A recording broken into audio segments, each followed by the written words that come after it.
is Jim the Keys bartender. I'm coming to you from Key Largo, and I'm with Joel, and I did not turn off the music yet. There we go. Hi, Joel. Joel from Virginia. Now. Yeah.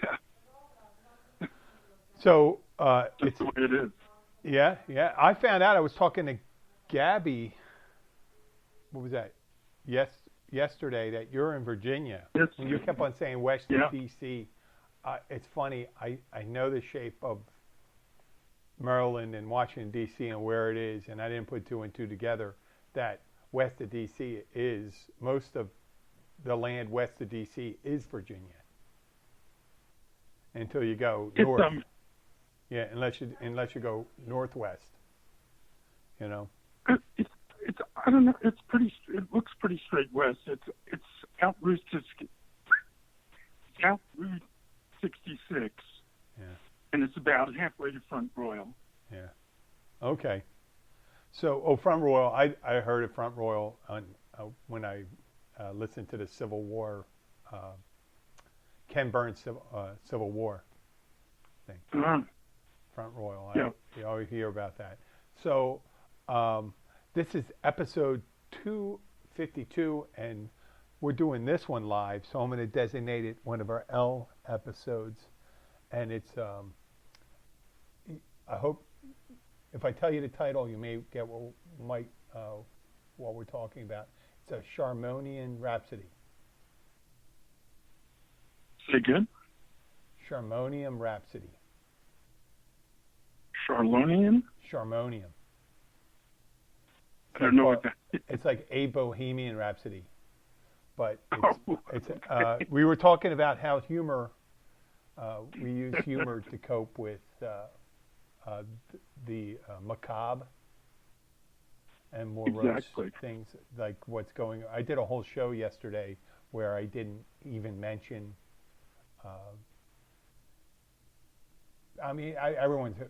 there's no reason to say it because it's on everyone's mind. It's on every station when you talk to any news station. That's all they talk about. I know. So I figure maybe we'll talk about it a little later. I was thinking about what could be more humorous than starting, and it's way too early to talk about it. It certainly would be. But it's what's foxhole humor, right?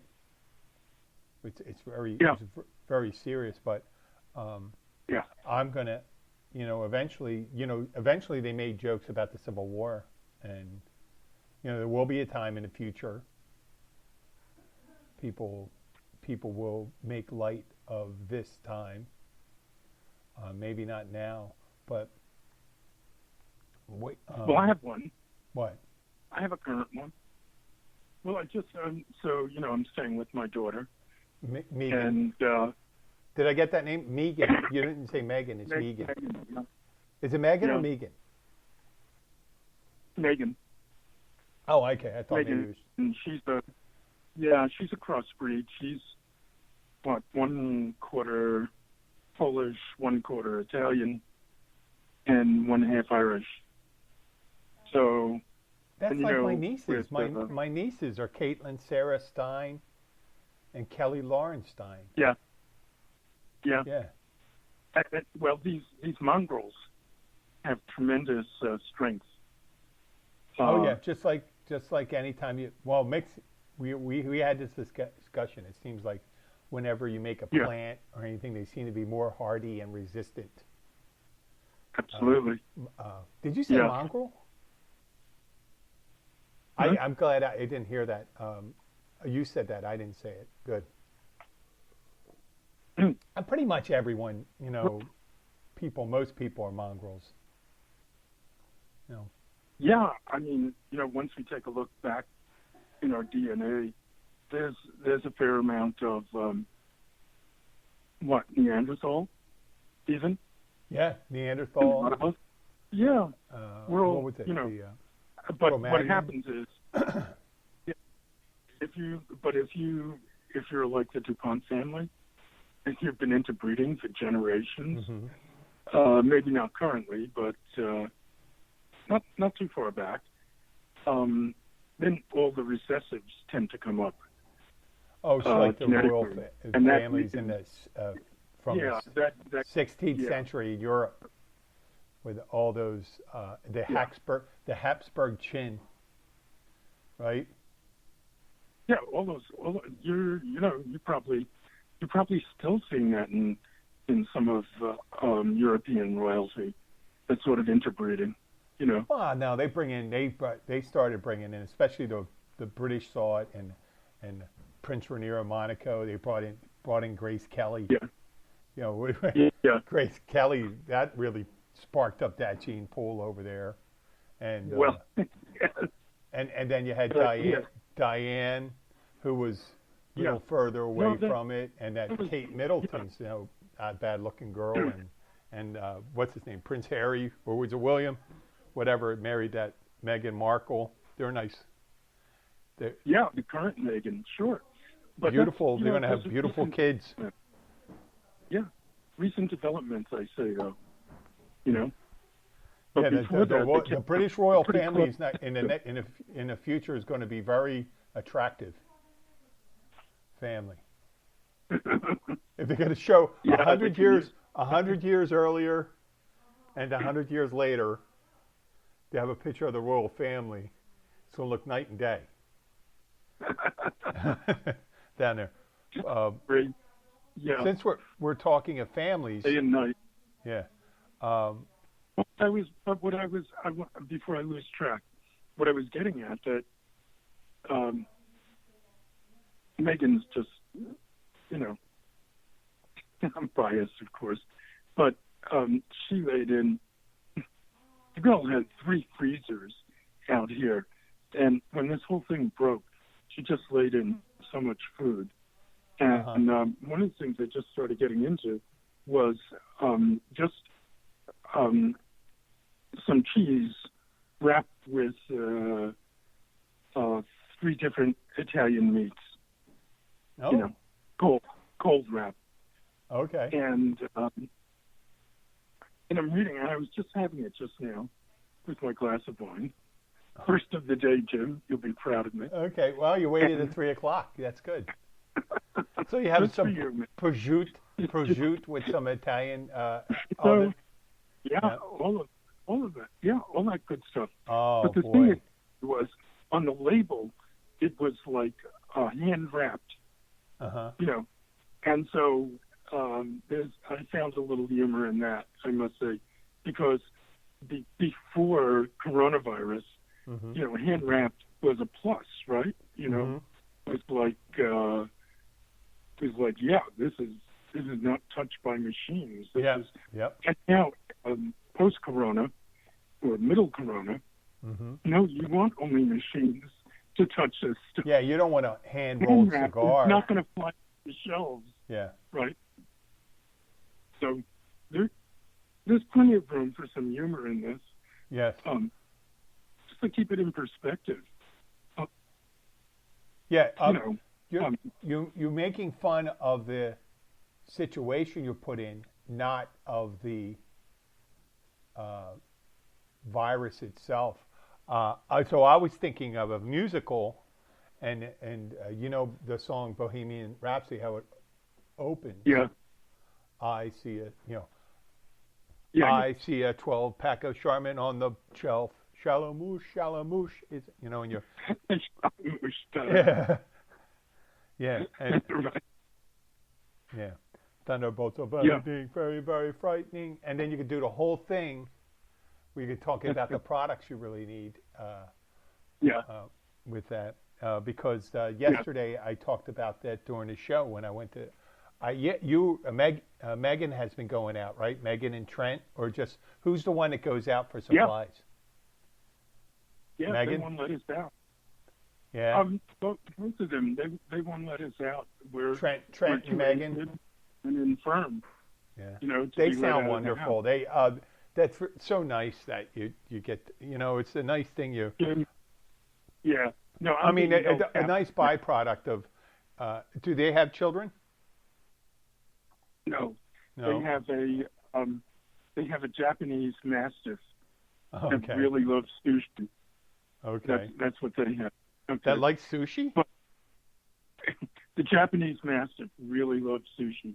It only goes to figure, right? Is it, You know. I mean, But, I imagine sushi may be hard to come by. Is it hard to come by still, or are you still getting? No, you have takeout up here. So No, I didn't know if that was the supply chain was still going strong with that. interesting, yeah. It did taste a little old now that you mention it. Yeah. Hey, Gabby's here. Say hello. Hi, Gabby. Hi. We're live. Yeah. Yeah. Jimbo. Hola. ¿Qué tal? Yeah, and if you had any friends, they could talk to you, chat with you on if they went to Spreaker, they could chat on our site. If they wanted to. Really? Spreaker. I know what he's talking about. You do? Oh, yeah? Yeah. Okay. You could do that? Yeah, they could. You can include Let me more see. of us? Should Yeah, we, they could chat. like, They could include- chat. They could go on there. There's a. Let me say. Let me write something.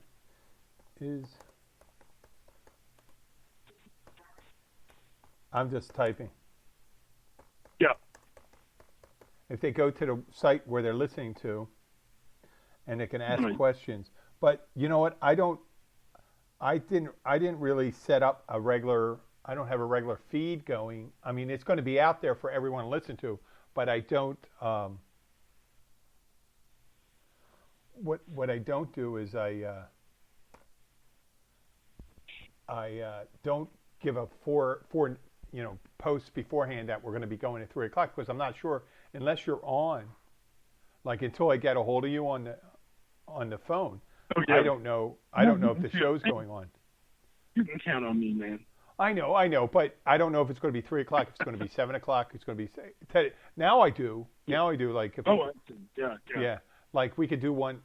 We could do one Friday if you want. If you want to commit ahead of time. Do you know where you're going to be? I bet. I'm going to ask you. Do you know where you're going to be 3:00 on Friday? Take a fucking guess. Right where you are right now, within 50 feet. Good guess, man. Yeah. This is what I'm saying. Yeah. They've got me captive here, and Do they have you in a basement? Is it like they have me captive here. Send money, guns, and lawyers. Okay. warranty fund? So That'd be wonderful. did You're you right. do it? How was the progress? Did you actually talk about doing a family band project together? Oh, I don't know.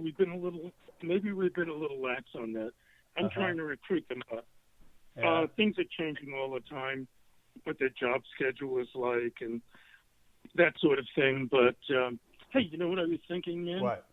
You have your instrument. I have mine. Maybe the next time, could be Friday. Yeah. Maybe the next time we'll jam a little. Yeah. Hey, Yeah. I played that song for you, right? The State of Fucking Home song. No, I don't know that. You didn't see that? Mm. Hey, listen, No, I'm gonna raise my voice a little. I'm not yelling. I'm just calling for something. Hey, honey. You know what? Other people. I'll play it for next time. This guy, he looks like David Letterman looks now. You know David Letterman. He has that beard. He looks like. It looks a lot like you now, except his beard's a little more. Let's say, longer. Mm. Yeah, but this guy played this song, "State of Fucking Home." It's very funny. He's like in his, he's in his 70s. It's a great song. It's pretty direct. At one point, he goes like this. He calls them he says, "Don't be a fucking prick," and he rolls the PR with it. I mean, he rolls it really good. But so, I mean, I'm not going to ask what they do, but are Megan and Trent working from home? Are they essential? Are there any of them in the health fields? Yeah, and they are. Trent is at home now, Okay. working from home full time, from home, and Megan is going in every other week. Okay. So she's home this week. Hmm. They're again, this is just me. They're around 40 Hmm.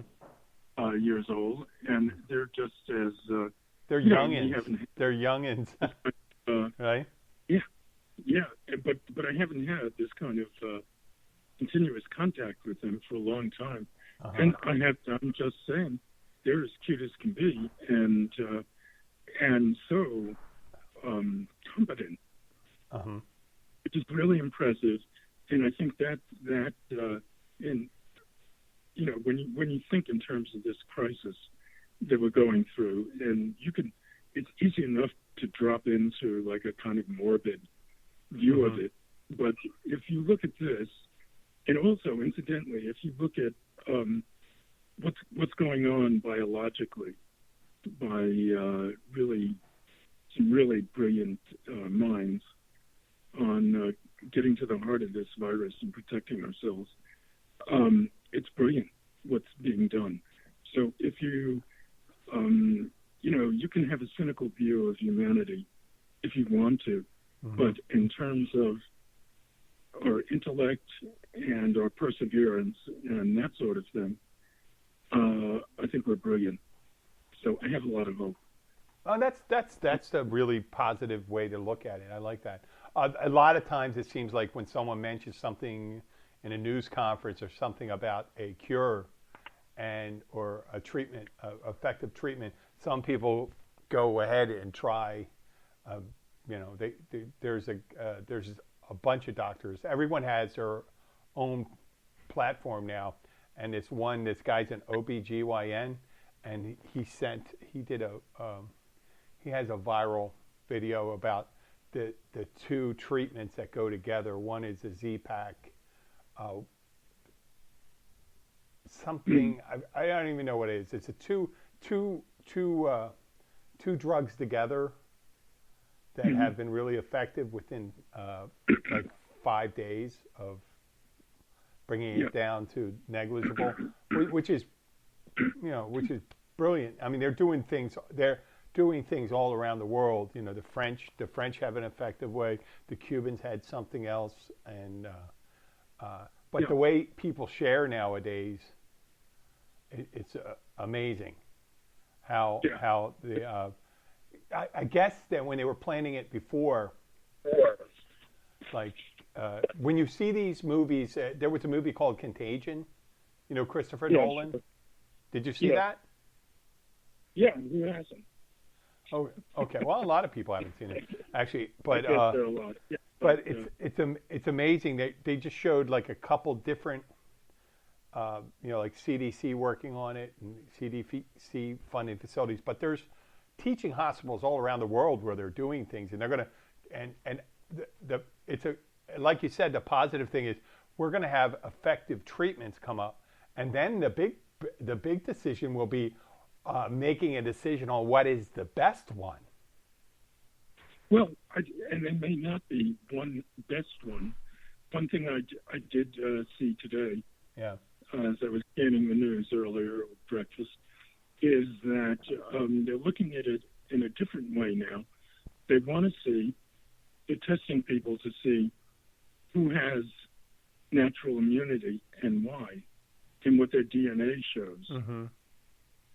And so they may be able to say, okay, this group, not so high a risk, they can be okay. We can focus our attention on this group that is a higher risk. Yeah. Initially, they said the people with O type had a more resistant O type blood. Was that, I forget which one, but yes. It was O type, and then they counterweighted that by saying men are more susceptible than women. Have been. But it's so early. It's so early on right now because initially, I mean, it's like you said. There could be multiple ways of getting to a solution using. I mean, we're living in a day and age where there's not going to be one cure. There could be 20. Hopefully. right? Yeah. Yeah, and But they're I maybe wanted- saying, well, I got this, I got that. You know, it's just like all the different penicillins and the ampicillin and Yeah.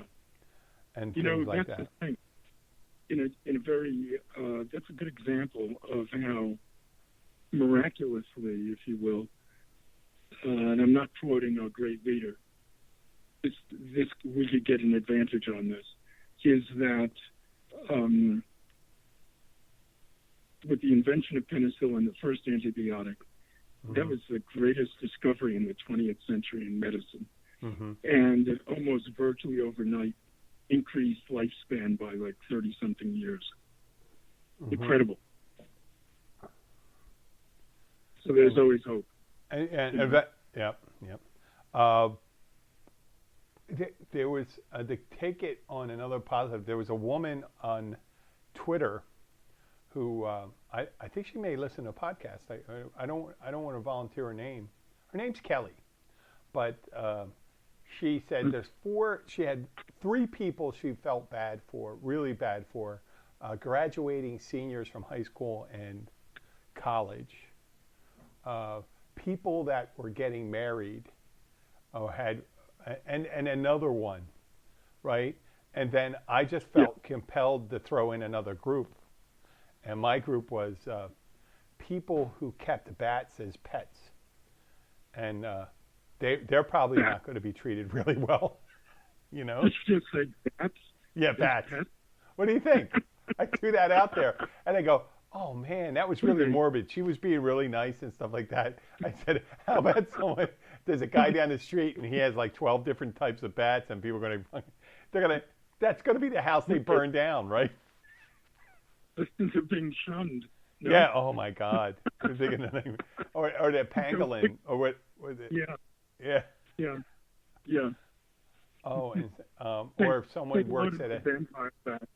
Yeah, if someone's a virologist, they work at a germ warfare center. That could be, you know, or anybody. That's nice that you're looking. There's I mentioned on the show that on a previous show that in movies, when there's a disaster, right, a monumental disaster, there's always a couple characters or a segment of the movie where people that don't react really well, and they show their true colors. Oh yeah.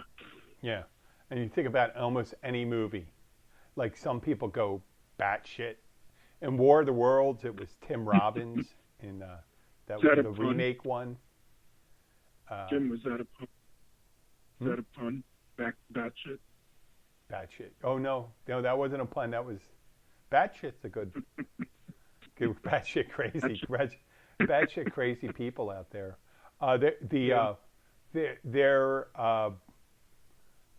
There's people out there, they just don't do this social.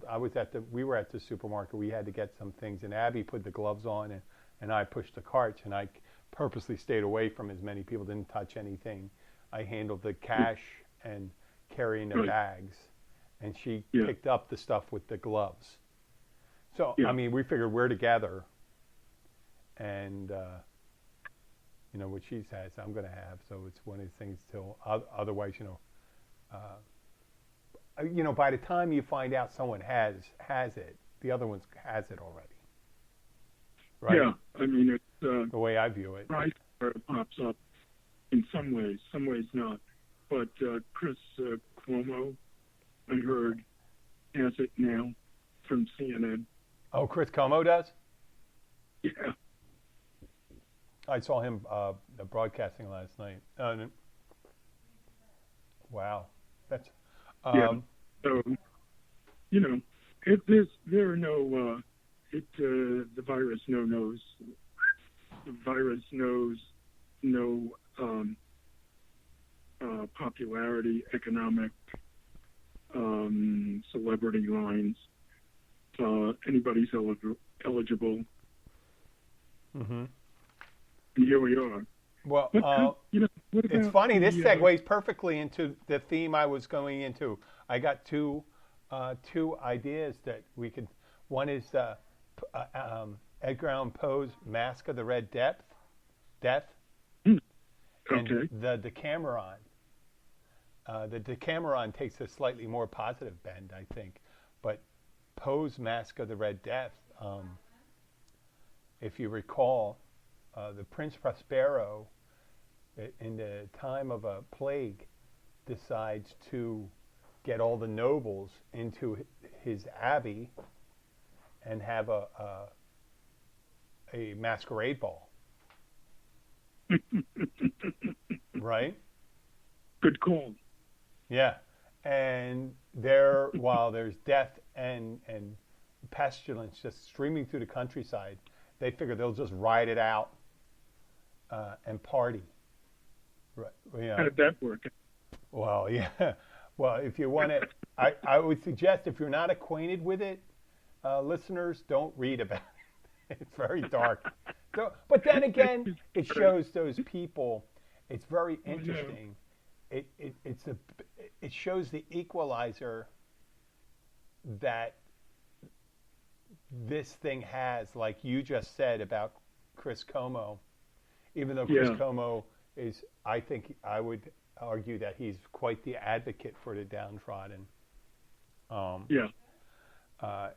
people may call that a sham or whatever like that. I don't think so. If you talk about it, it's what's important to you. Yeah, so there's people flaunting it, and actually, it north of here and I hate to spread that, but they got that gated community north of here, Ocean Reef, right? Okay. And there were still planes arriving in Ocean Reef. It's a gated community, so it's perfectly, I guess in their eyes, it's perfectly suited to have an isolate, to isolate. Right. Right? You got the gate up there, get the supplies in. But, I mean, the first case that showed up in the Keys was up there. Yeah, because they're coming and down they still from have everywhere. planes coming in, and you have people wealthy. I mean, Exactly. first you have tiers of wealthy people up there. You have the billionaires who don't even know. They don't even all know the billionaires that are up there. Some guy told me one time he services some of these clients. He says they're so anonymous about their identity that people don't even know they're up there. Yeah. And then you got people that are basically just millionaires, right? Yeah. So you got people coming in, the people that are billionaires, they don't give a shit. They're going to come in. I mean, Vladimir Putin there was just news the doctor he met with in Russia, who's their head guy, has contracted coronavirus. And Vladimir Putin had met with him. And Vladimir Putin is supposed to be worth like $100 billion or something like that. Yeah. So, these people, they have no idea. No, the coronavirus ain't selective. No, it is not. And these people, if they want to fly in, there's you're higher up on the ladder. It's nice thing here, at least with the rest of us peasants in Key Largo. We're all at it. I mean, you can have a little gate in your house and live over there and stuff like that, but you're going to still have to go to the supermarket, and you don't know who handled the eggs and all that stuff, and the person that delivers it. Yeah. And, you're eventually, if you're going to be exposed, you're going to be exposed. I mean, you can probably, if you have a diligent person as your middle person in between, and a good mask on, maybe. Wonderful. I think the other part of it is, what people are feeling and lack of a better term, humanistic aspect of it. And one example of that is, Gabby confided into me after you called yesterday, and the two of you talked.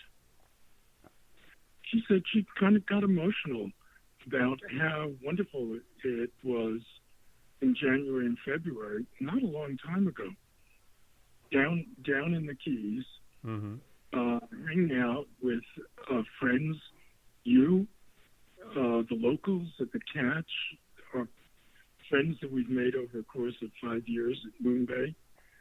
and here we are in various degrees of separation, Yes. and that takes an emotional toll. And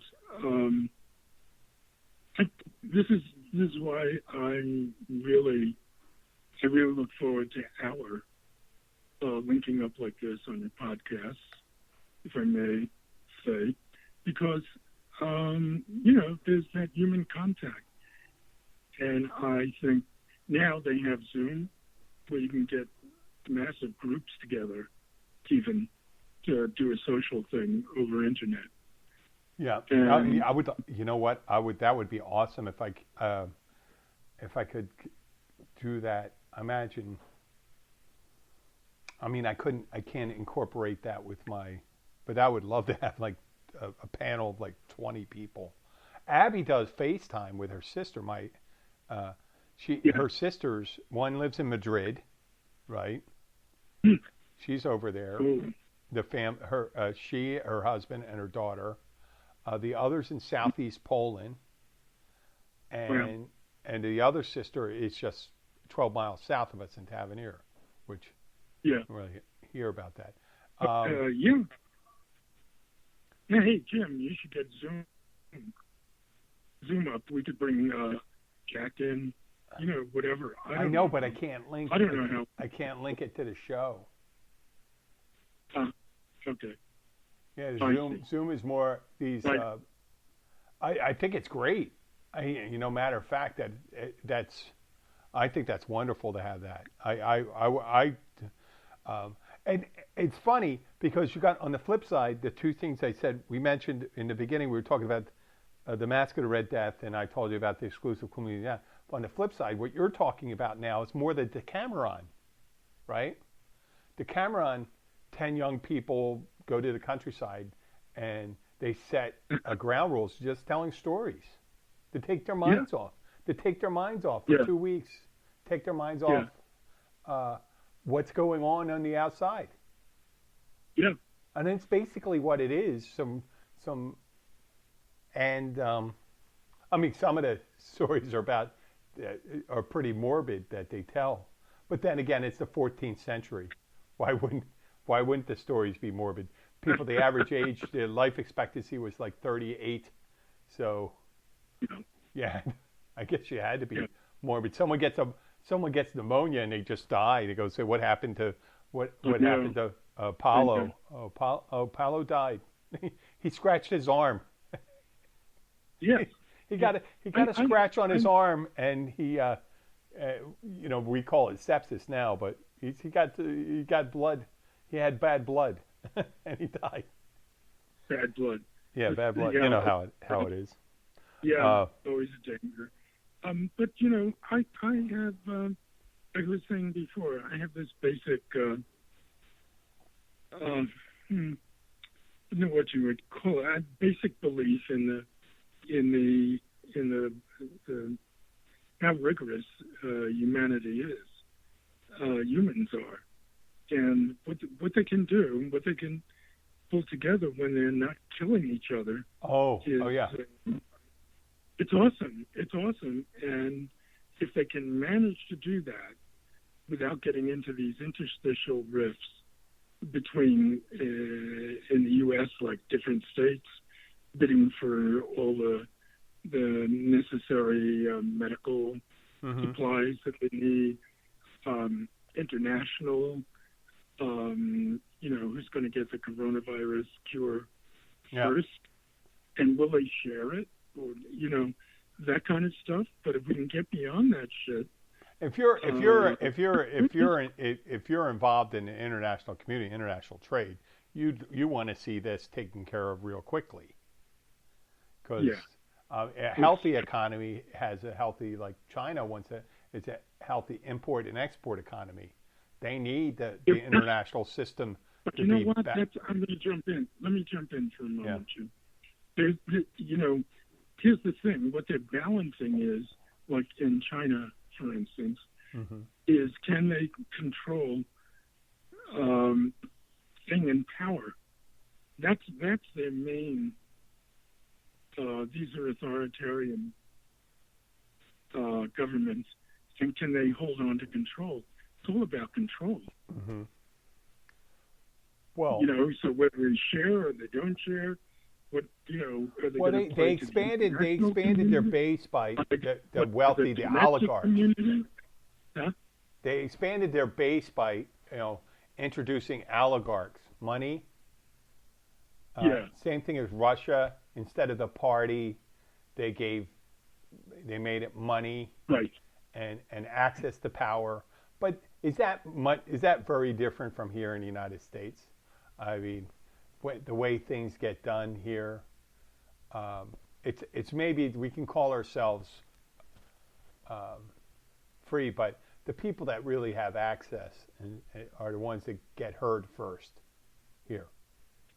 Well, they took I agree. they took a week. They took a week. Okay, They took a week to shut down the stretch to unnecessary travelers.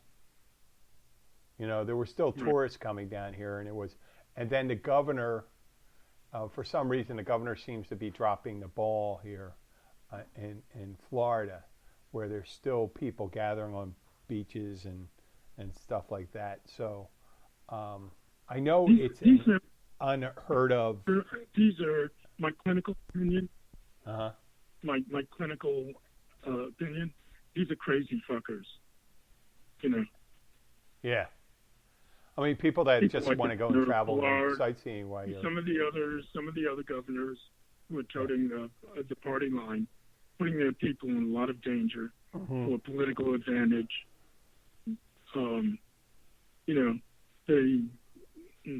What can you say? They're the worst of the worst. The economy, the separate levels of survival. There's the individual, right? Yeah. And like I mentioned in the movies earlier, there's people that say something happens and stuff like that. They'll, something really horrible. You see a zombie movie, they'll leave their whole family to survive, right? The people that abandon their families and stuff like that, and then there's people that, okay, well, I got to take care of my family. Fuck everyone else, right? But there was some really good news stories about people that abandoned. Once you abandoned your outside groups, it's a brutal life just for you. If it was just you and your family that survived, it would almost be a hellish existence if you didn't try to sustain your community, right? Here's one. Yeah,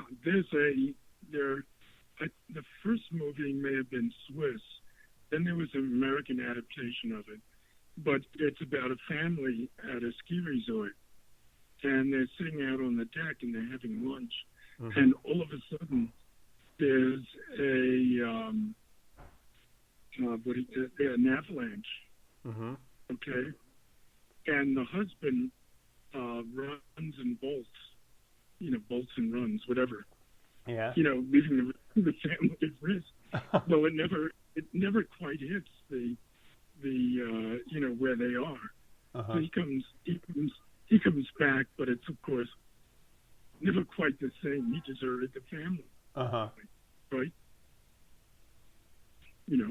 Oh, they see his instinct for survival does not include them. Yeah. That the first thing that goes, okay, well, my brother told a really good story. I got one that's kind of humorous. He goes, I think when he was they were on a cruise. His wife, my niece Megan, and his youngest son Michael, and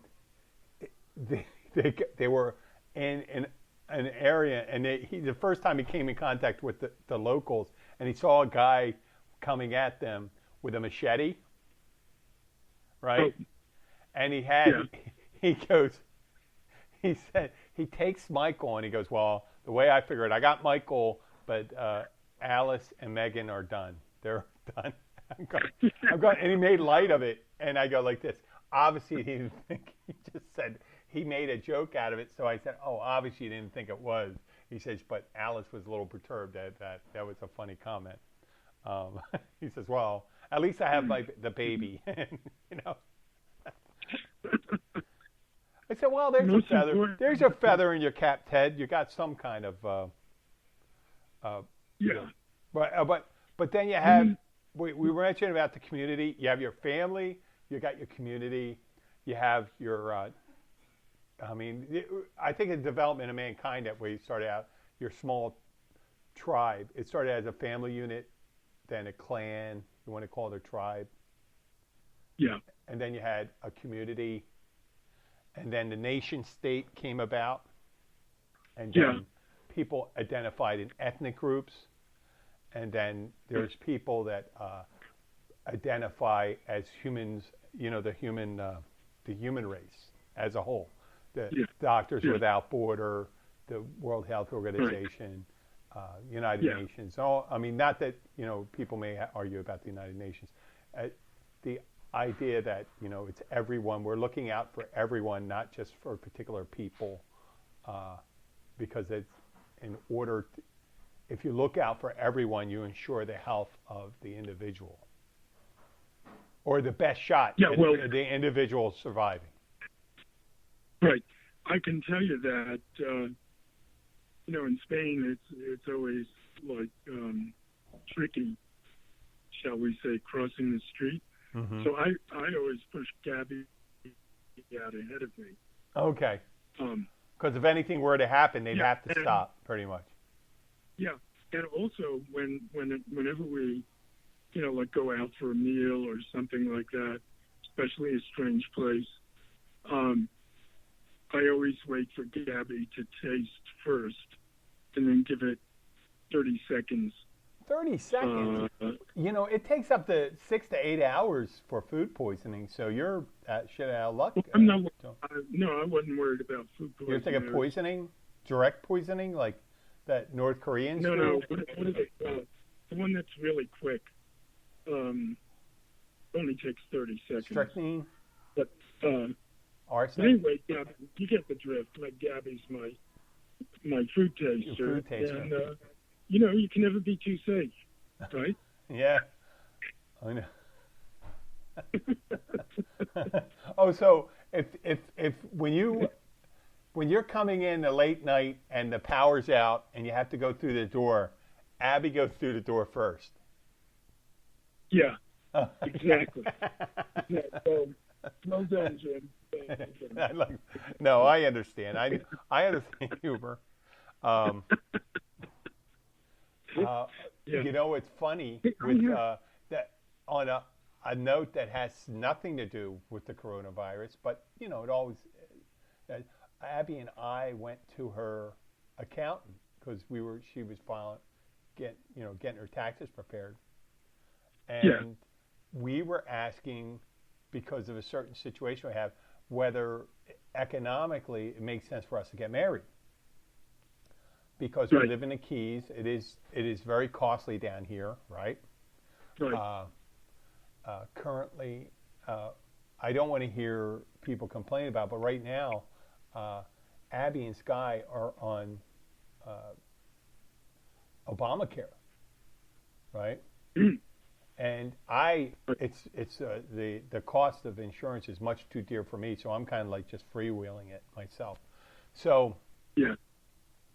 I'm just concerned for them. So I was talking to, every time we talk to friends, they say, "Aren't you married yet?" And we're not really married, Abby and I. I just refer to her as my wife. I mean, shocking for people, but it's besides there's an economic factor to becoming married. There's that we have to survive down here, and they would lose some benefits. It could become very tough for us down here if we were. So we actually, our marriage counselor will be the accountant. You know, they make Yeah. it's funny like this. They talk about in Florida and all that stuff. They say, "Oh, we're pro-family." You're not pro-family. Yeah, there's nothing. There's that. I can point to. I can point directly to this family. Say we are not pro. You are not pro-family. This state is not pro-family. Yeah.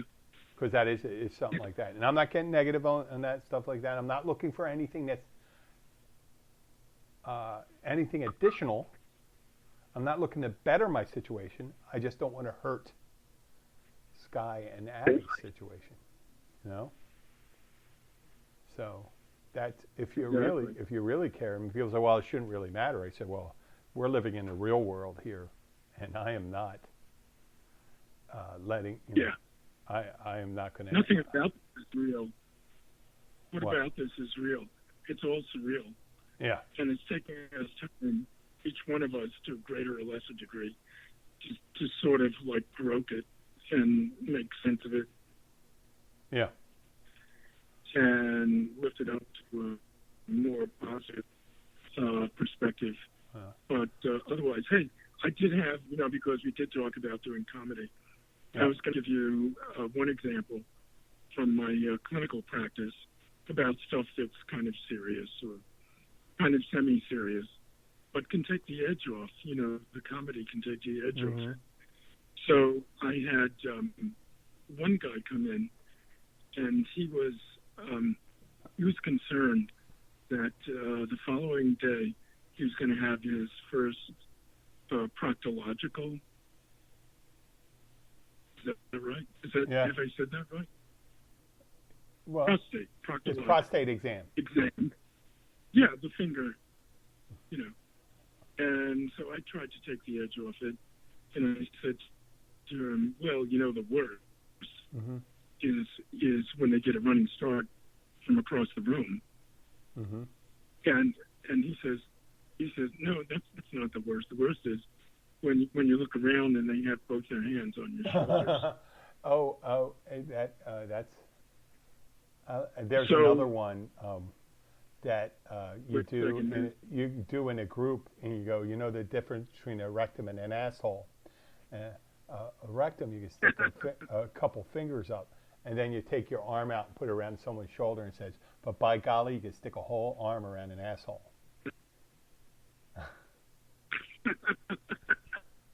That works. Very good.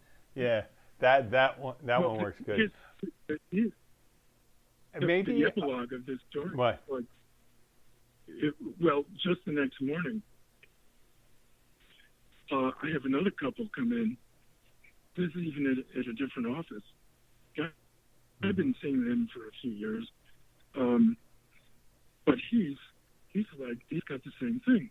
He's going to have his first proctology prostate exam. And he's going, yeah. And so of course I tell him the story about the guy from the night before, try and put him at ease, a little humor. And his response is, yeah, well, if he's going to do that to me, he's going to have to kiss me. He's going to have to buy me dinner.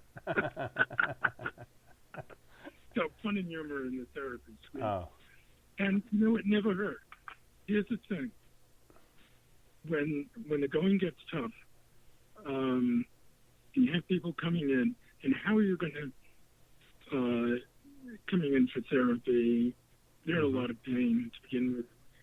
How are you going to spend your time? You've got 15 minutes to deal with it, and what are you going to do? And that's shifted over time. So right now, the thing is not to take one of those boring life histories, but to do an intervention fairly quickly. And I find that humor works really well. You can't be cynical and depressed and whatever if you're laughing. It's just really hard to do. So I do tend to use some humor there. Yeah. Just to activate them and sort of normalize things. Yeah. And I think it's a result that I grew up in a family that just, when the going got tough, used a lot of humor. They're very good at humor. even when the going wasn't tough. Uh-huh. But humor is a particularly human, wonderful attribute that we can use not as a substitution for getting down to business, but we can use it as a way of mitigating, ameliorating the heaviness of the situation, which then, of course, lets us put our emotions on hold a bit and get down to business and more objectify what we're dealing with. If that makes sense. Yes, it does. Yes, it does. I think that's wonderful. Yeah. That I think that's what we're doing. On that note, I think we're almost at, we're over 50 minutes. Is great. Not that there's a time slot, but once I have you here. There's a show on Netflix that I think you might enjoy. You and Gabby. Schitt's Creek. Okay. It's I haven't seen it. Schitts. It's a popular comedy. You know it? No, I haven't seen it yet. It's Eugene Levy and Catherine O'Hara. Do you know who Eugene Levy is? They were from Second City Television. Yeah. Yeah, and Eugene Levy's son is the writer, but he's also one of the actors. Okay. And it's a wealthy family that falls on hard times. Okay. And they end up in this town, and it is. I think it's funny. It's not slapstick. It's just some of it's real subtle. But Catherine O'Hara, and the guy, you know how generous people are when they let other people have the big laughs and stuff like that. And Catherine O'Hara sometimes has the biggest laughs, I think, with the shit she says. Oh my God. Yeah, it's just, and I laugh about it for a day later when I smile. And I used to. Really everyone has the thing that makes them laugh. I was a fan of Larry David, Curb Your Enthusiasm, Seinfeld, The Office, but everyone has when you see something that, I mean, people, Lucille Ball, whatever, that thing that makes you smile afterwards. And I think you'd enjoy it. It's funny, but I mean, it doesn't sound like you need to find too many things to occupy your time. I think next time we see, I will have my instrument over here. When I mean instrument, I'm saying my musical instrument available. Yeah. And that was my tip. Yeah. Yeah, and maybe I don't know if you and see if you made any progress with your family band. Well, as I said, not quite yet. We're still in this transition. I mean, it's kind of like a little like the Von Trapp family or Partridge Family. Yeah, I hope we'll get down to it soon. Yeah. You want to do this Friday? I think, I'm here. Friday, 3:00. Yeah. And, okay. And we'll do some jamming. And we'll talk about music. Yeah, we'll set aside a couple minutes for that. Yeah.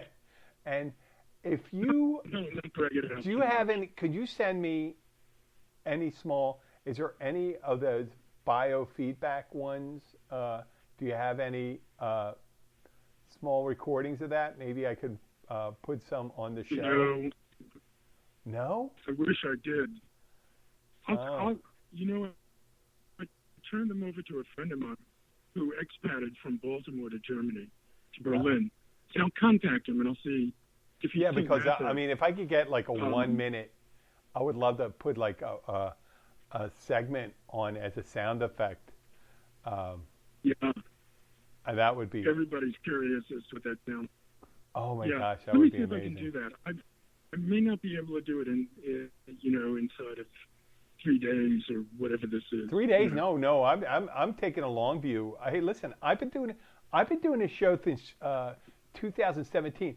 Next week, almost to the day, by next Friday, not this Friday, will be the 3-year anniversary of the show. Congratulations. So man. I take a long view to this, Joel. So I don't need it for next week or the week after. One thing, I am patient. Cool. I worked on those people to get that Tina, that woman that calls me an asshole. I worked on her for months. Yeah. On months. I kept on, and then I got this guy Howard. Howard's going to be great. Howard's the African American friend of mine. I could just get him angry at me sometime. That would be great. I would love to have it. You know, he does this thing. God damn. You can do it.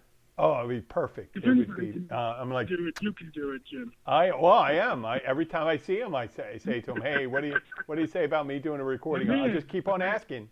I keep on asking. That's how I used to get dates. You want to go out? You want to go out? You want to go out? And finally, they go, yeah, they'll go out. That's right. It worked. It It's all worked. probabilistic. Yeah. Okay. Well, we're gonna sign off. I'll put the music on. So Friday at 3. And we'll do Friday a at little 3. jamming. Today is Tuesday. We'll talk more about music or whatever the current event is. Yep. Yeah. Well, listen. We'll talk about that. We'll talk about humor, adapting with humor, maybe healthy living. Yeah. What are the things you're doing to stay? Not just, we talked about that, but I did a little meditating today. I mean, I laid on the couch and played a meditative thing. I didn't really meditate. There's a difference between meditating and falling asleep. I started dozing. But I mean, for sometimes I convolute them to the same. No problem if you're falling asleep while meditating. But the basis of all that is really your breathing. And so the meditating is sort of a process that assists you breathing in a very regular, easy way and keeping your carbon dioxide levels down. So there you go. We can talk more about that. Yeah, I do deep, purposeful inhales and outhales. And I do 3-part breathing, exhales, outhales. I said outhales. Yeah. Exhales. Right. 3-part breathing where you measure the exhale. Yeah. Well, the important thing is that you do it with ease and a real relaxed and natural. Okay, I've been analyzing you. With all this going on, I've been analyzing you. So I'm going to have a biofeedback music for you sometime. I may have that ready for you. Maybe I'll play it for you. Yeah. Maybe I'll play it for you next week or this week. Yeah, I'd love it. Friday. Yeah. 3:00. Hit me, man. Yeah. Okay. All right. I want to thank you. And say hello to your lovely Gabby, Megan, handsome Trent. Yeah. And Will do. what did you say that the dog's name was? Hello? What was that? The dog's name. Yeah. You know what? What was the dog's name? The dog. Oh, the dog's name. The dog's name is Rafe. Rafe? Like Rafe Fiennes, like that British actor who was in. Yeah. Okay. R-A-F-E. Okay. He's got the most beautiful black coat. Gorgeous. Okay. Yeah. Well, on that note, we're going to end things. What? Oh, I'm sorry. Yeah. You were going to say something. So, you take care. I always enjoy this, Jim. Oh, I'm glad you do. I enjoy talking to you, Joel. Yeah. Okay. Here we go. Catch you on Saturday, yeah? Yep. Okay. Well, Bye. I want to thank Joel for being on. We're going to be back on, we're doing a show tomorrow. I think 6 o'clock I'll have Steve. We'll do a live show. And then we'll come back with another live show on this Friday, which is, today's the 31st and the 3rd. So thank you, Joel, and we'll be back tomorrow. Bye. Bye.